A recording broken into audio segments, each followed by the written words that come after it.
Muy bien, buenos días hermanos, vamos a comenzar nuestro estudio de escuela dominical. Entonces vamos a empezar con el 20 y aquí vamos a ver las oportunidades que se presentan y cómo las aprovechamos. Aquí también tiene que ver con estas últimas palabras de Jesús de que los postreros serán primeros y los primeros postreros. Empezamos con la lectura. Versículo 1, capítulo 20.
Aquí nosotros vemos una escena común para los contemporáneos de Jesús, de un dueño de viña que contrata trabajadores, obreros para su viña.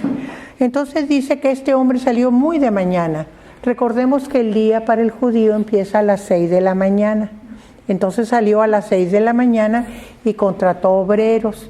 Y esos obreros que contrató les dijo, yo les voy a pagar 1 denario al día, ¿están conformes? Y ellos dijeron sí. Recordemos que el denario era la paga de un día de trabajo, pero era lo general.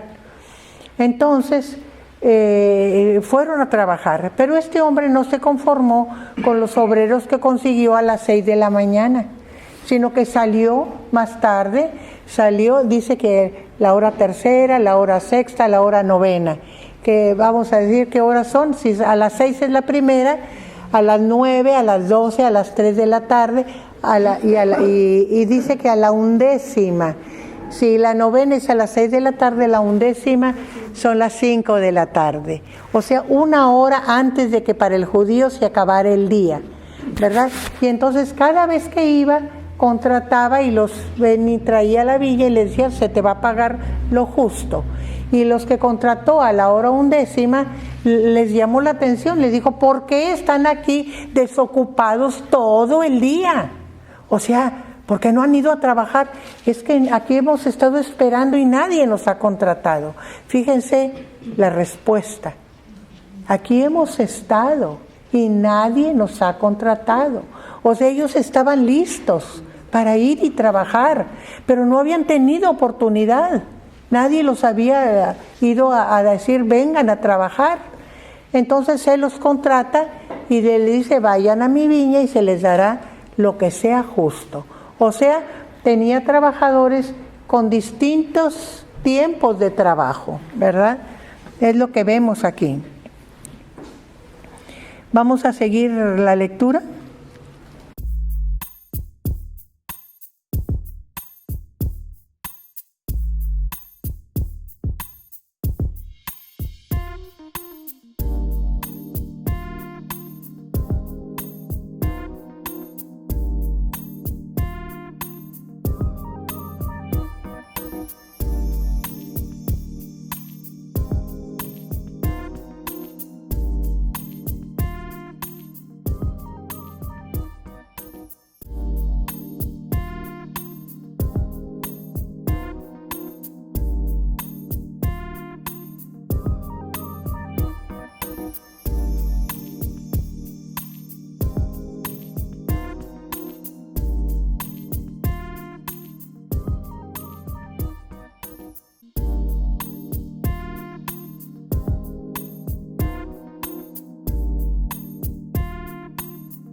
Aquí nosotros vemos, ¿verdad?, cómo procede el dueño de la viña con sus obreros, ¿verdad? Dice que cuando vino la hora de pagarlos, y le dijo al mayordomo, empieza por los últimos. Empieza a pagarles a los últimos que llegaron y luego les vas pagando según llegaron. Y dice que cuando les empezaron a pagar, entonces a los últimos les pagaron también un denario. Y entonces, viendo los que llegaron a las 6 de la mañana, dijeron, pues a nosotros nos van a pagar más. Porque si a estos que trabajaron 1 hora les están pagando un denario, a nosotros nos van a pagar mucho más. Pero a medida que les iban pagando, vieron que a todos les pagaban igual. Entonces, cuando les pagaron a los de la bien tempranito y a los de más temprano también, no tan temprano, pero más temprano, empezaron a murmurar. No, mira cómo nos hizo iguales a todos y estos apenas trabajaron un ratito y nosotros trabajamos todo el día y soportamos el calor y el trabajo del día. Y entonces el dueño de la viña le llamó a uno y le dijo, oye, ven para acá. ¿No te hago injusticia? ¿No conviene contigo en que te iba a pagar un denario y estuviste de acuerdo? No, pues sí. Entonces, ¿por qué te quejas? Te estoy cumpliendo lo que te prometí. Y entonces, ¿por qué te enojas? Y fíjense lo que dice. ¿Por qué te enojas porque hago el bien? ¿Tienes envidia? ¿Qué pasa contigo? O sea, tienes malos sentimientos. ¿Te parece mal lo que yo hago? ¿Acaso no soy dueño de lo mío para hacer con lo mío lo que quiera? ¿Te molesta que le haga el bien? Y es que esta parábola está representando la salvación. Los que venimos a la salvación.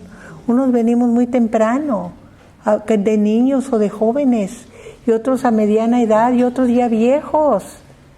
Pero para todos el trato de Dios es el mismo. Cuando nos arrepentimos y venimos a Él y lo reconocemos a Jesucristo como Señor, todos somos iguales delante de Dios, todos. Y eso es lo que Jesús está enseñando, que todos somos iguales. No es más el que llegó primero o el que tiene muchos años que el que llega al último. Todos somos iguales delante de Dios, ¿verdad? La salvación es el pago que Jesús nos da digo pago para que lo relacionemos con la parábola, por venir a su viña, por arrepentirnos y ser de su pueblo. Pero el pago es igual para todos. ¿Cuál es el pago? La salvación, ¿verdad? Ese es el pago. Y entonces, por eso dice Jesús, ¿verdad? No me es lícito hacer lo que quiero con lo mío. ¿O tienes tú envidia porque yo soy bueno? Así los postreros serán primeros, o sea, los que tienen corazón limpio, los que vienen con sinceridad, y los primeros serán postreros, los que se ponen envidiosos, los que sienten que se lo ganaron, los que sienten que tienen más derechos. Ahí es donde perdemos el favor de Dios, cuando no somos misericordiosos y igual de buenos que es Dios con nosotros. Él nos pone el ejemplo de cómo debemos ser y espera que así seamos si somos sus hijos, ¿verdad? Como es Él, ¿verdad? Porque ¿qué está haciendo Jesús con su trabajo, con su ministerio? Formando la imagen con que Dios nos creó al principio, esa imagen perfecta que se les dibujó a causa del pecado. Entonces, ¿cómo dice Pablo? Que vamos perfeccionándonos de día en día hasta que tengamos, ¿qué? La imagen o la figura del varón perfecto. O sea, no debemos ir para atrás, sino para adelante, siendo mejores cada día. Y estos envidiosos, pues iban para atrás, ¿verdad? Perdiendo el bien que ya habían recibido. Por eso los postreros serán primero y los primeros postreros. Así que cuidado, ojo, es una enseñanza muy importante que Jesús está dando para su iglesia, por medio de los discípulos. Vamos a seguir adelante, todavía tenemos un ratito. Perdón. Dice, muchos son los llamados y pocos los escogidos. ¿Por qué? Porque aunque el Señor llama a todos, y muchos dicen, sí, Señor, pero se devuelven. Entonces los escogidos son los que permanecen, los que son fieles, los que siguen al Señor, ¿verdad? Dice Jesús que amplio es el camino que lleva a la perdición, pero angosto el que lleva a la vida eterna, por eso son pocos los escogidos. Muy bien, sigue adelante, por favor.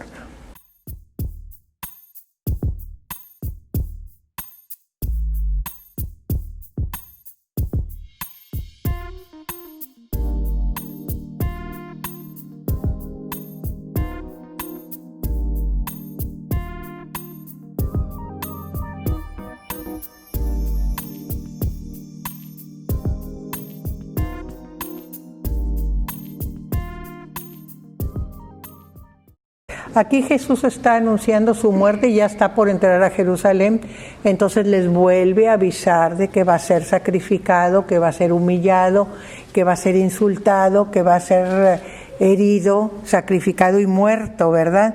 ¿Y de qué manera? Primero, acusado por los judíos, por las autoridades judías, y luego ejecutado por la ley romana, ¿verdad? Lo entregarán a la ley romana, pero le sigue diciendo al tercer día resucitará, ¿verdad? Entonces es el tercer aviso de su muerte para los discípulos, y dice los saca aparte para que estén concentrados y estén conscientes de lo que va a suceder, ¿verdad? Pero como ellos siempre están con la cosa de que va a ser reconocido rey, ¿verdad? Es tan poderoso que tiene que ser reconocido rey. Seguimos con la lectura 20.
Aquí Jesús, ¿verdad? Les está hablando, bueno, no Jesús, sino Jesús tiene una cuestión que se viene dando repetidamente desde antes, que es cómo ellos buscan el poder, la autoridad material. Por más que Jesús les explica, no les entra en la cabeza que su reino no es de este mundo, ¿verdad? Que ellos están siendo parte de un reino espiritual, pero ya vendrá ese reino, pero después, ahorita serán parte de un reino espiritual. Y la confirmación de esa idea que tienen en la cabeza se da cuando la madre de Juan y de Jacobo, la mujer de Zebedeo, que es la madre de estos muchachos, se acerca a Jesús para pedirle algo. Señor, te quiero pedir algo. Y de rodillas se pone ahí, ¿verdad? Y entonces Jesús le dice que qué quiere, ¿verdad? Que quiere. Y entonces ella le dice, fíjense, ordena. O sea, déjalo ya dispuesto, te vas a morir. Bueno, ordena antes de que te mueras, que cuando vengas en tu reino, lo siente como que ya está muy cerquita y que va a ser el rey material que ellos esperan, ¿verdad? Que estos dos hijos míos, uno se siente a tu derecha y el otro a tu izquierda. ¿Por qué se atreve a pedir eso? Ella había visto que sus 2 hijos eran de los favoritos de Jesús, junto con Pedro. Eran los 3 íntimos de Jesús. Entonces dice, no, tengo que asegurarles lugar a mis hijitos, porque las mamás, más que los papás, somos muy dados a ir a buscarles beneficios a los hijos. Ramiro me comenta que su mamá fue a hablar ahí a la empresa donde su papá trabajaba. Su papá era una persona muy importante en la empresa. Entonces a los hijos de los trabajadores les daban becas y a él no, ¿verdad? Y entonces va a reclamar porque a su hijo no le dan beca. Y su papá ya le había explicado que porque él no era obrero, él era empleado, él tenía un alto puesto. Entonces a él no le daban beca. Pero fue la mamá a terquearle ahí, ¿verdad? Hasta que le dieron media beca para quitarse a la señora de encima, yo creo, ¿verdad? Que me disculpe Ramiro, pero yo creo que así fue, ¿verdad? Pero las mamás somos tercas a buscarles beneficios a los hijos, más que los papás que ven las situaciones en general, ¿verdad? No en el pequeño mundo de la familia, sino más amplio. Pues esta señora hace más o menos eso. Y el ejemplo lo pongo, no solo porque lo conozco, sino porque es común. Es común que lo hagamos y es algo que debemos cuidar las mujeres de no hacer cosas que no son convenientes, ¿verdad? Aunque nos parezca que lo debemos hacer, ¿verdad? Entonces, ¿qué le responde a la mujer? No sabéis lo que pedís. Y entonces les dice a todos, podéis beber del vaso que yo he de beber y ser bautizados con el bautismo con que soy bautizados. Y ellos dijeron, sí podemos. ¿De qué está hablando Jesús? Está hablando del maltrato, del martirio, de la persecución, y está hablando de su muerte. Ese bautismo es la muerte, ¿verdad? Entonces ellos dicen, sí podemos beber de la copa, o sea, el sufrimiento, y también podemos sufrir tu bautizo, o sea, la cruz, ¿verdad? Sí podemos. Y entonces Jesús le dice, en efecto, van a sufrir igual que yo, en efecto, lo van a recibir, pero lo que están pidiendo, eso no me es dado a mí darlo, sino a mi Padre que está en los cielos, ¿verdad? Él solo tiene la potestad de dar lugar a cada uno de ustedes, no yo, ¿verdad? Entonces, que Jesús los pone prácticamente en su lugar. Y dice que cuando los 10, o sea, la madre pide por 2, pero los otros 10 cuando lo oyeron se enojaron. Pues ¿cómo? Ustedes andan buscando privilegios y nosotros ¿qué? ¿Acaso no somos todos iguales? ¿Verdad? Se enojaron. Y Jesús los llamó y les dijo, o sea, ya empiezan a tener disensiones entre ustedes y todavía no me voy. Entonces los llamó y les dijo, los gobernantes de las naciones se enseñorean de ellas, fíjense, y ejercen sobre ellas potestad, o sea, autoridad, poder, eso es lo que significa potestad, poder sobre ellas. Y se enseñorean, o sea, hacen con ellos como lo que quieren. Ser señor, como dice, señor de vidas y haciendas, o sea, de sus vidas y de sus bienes, son señores, ¿verdad? Pero no será así entre vosotros, sino que el que quiera hacerse grande, el que quiera ser mayor, será servidor, ¿verdad? Y el que quiera ser el primero, tiene que ser su siervo, o sea, tiene que servir a los demás. Miren, esto es una realidad en la vida, pero no se cumple. Por ejemplo, nosotros tenemos ministros. ¿Y qué entendemos por un ministro? Servidor. ¿Lo entendemos así? ¿El señor de Hacienda? No. Entendemos que son los importantes, ¿verdad? Sí. Pero lo que significa, como dice la hermana Miriam, es servidor, porque minis significa menor, en lugar de magíster, que es el maestro. Magíster es mayor, minister es el menor. Pero nosotros hemos tergiversado el significado de los términos, ¿verdad? Pero los ministros deben de ser los que sirven. Y los que están ahí sentados en las sillas alrededor del presidente están para servir al pueblo, no para beneficiarse del pueblo, sino para servirlo.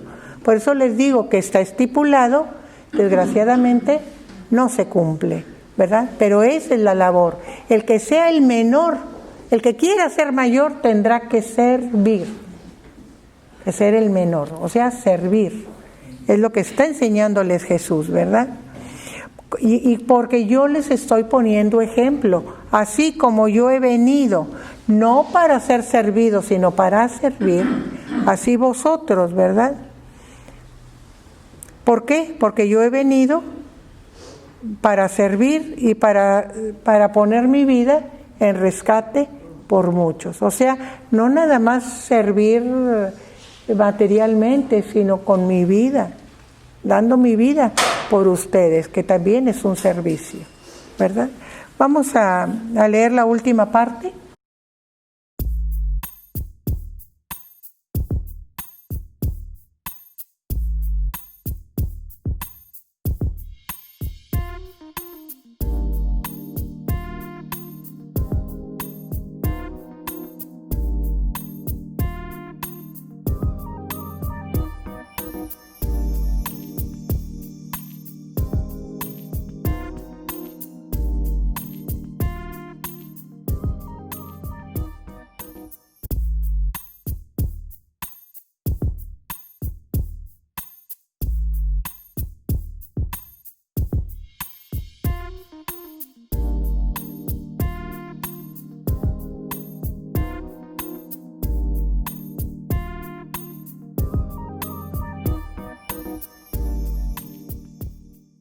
Aquí nosotros vemos que Jesús ya está muy cerca al salir de Jericó. Ya había cruzado el Jordán, ya estaba en Jericó. Y al salir de Jericó para llegar a Jerusalén, entonces es cuando aquellos ciegos que se dan cuenta que Él está pasando, le gritan: Señor, Hijo de David, ten misericordia de nosotros. ¿Y qué hay en esas palabras? Lo primero es el clamar al que saben que tiene poder para sanar. Y en segundo, reconocimiento, porque al llamarlo Hijo de David, están reconociendo que es el Mesías esperado. Le están reconociendo que es el que esperaban por tantos siglos y que el Señor ha enviado. Están reconociéndole su autoridad como el Mesías esperado. ¿Y qué le piden? Dice que cuando ellos gritaban y entonces la gente los reprendió: oigan, cállense, él lleva su camino, su trabajo, cállense ustedes. Pero ellos gritaban más fuerte para que Jesús los oyera. Y oyéndolos, Jesús se acercó a ellos y les dijo: ¿qué quieren que os haga? Jesús sabía que eran ciegos y que necesitaban la vista, pero es importante que nosotros le digamos al Señor nuestra necesidad. Es importante, ¿verdad? Cuando pedimos en oración, pedimos algo que queremos que suceda, que se haga, que resulte, que sea la solución de nuestros problemas. Es importante, no para Jesús, que lo sabe todo, y para Dios, sino para nosotros. Porque en eso recapacitamos en lo que estamos pidiendo y podemos reorganizar nuestra petición. Hay una expresión que dice: ten cuidado con lo que le pides a Dios, no sea que te lo conceda. Porque a veces pedimos cosas que no nos convienen, pero a veces somos tan tercos que Dios no los puede conceder. Pero ten cuidado, porque quizá no te haga bien. Ten cuidado. Y eso es lo que de alguna manera está implícito en nosotros pedir lo que deseamos para recapacitar sobre lo que pedimos. Entonces le pidieron al Señor, y entonces, ¿qué quieren que os haga? Y ellos dijeron: que sean abiertos nuestros ojos. Y entonces Jesús, compadecido, les tocó los ojos y enseguida recibieron la vista. ¿Y qué hicieron? Se fueron para su casa. Le siguieron. Agradecidos, le siguieron. O sea, estaba por entrar a Jerusalén. Y fíjense, él ya va sabiendo que llegando a Jerusalén ya es su sufrimiento. Y sin embargo sigue haciendo el bien, se para hacer el bien. Con esto terminamos el capítulo 20, gracias a Dios. Y le damos gracias por lo que aprendimos esta mañana, ¿verdad? Entonces, para la próxima clase tendremos el capítulo 21.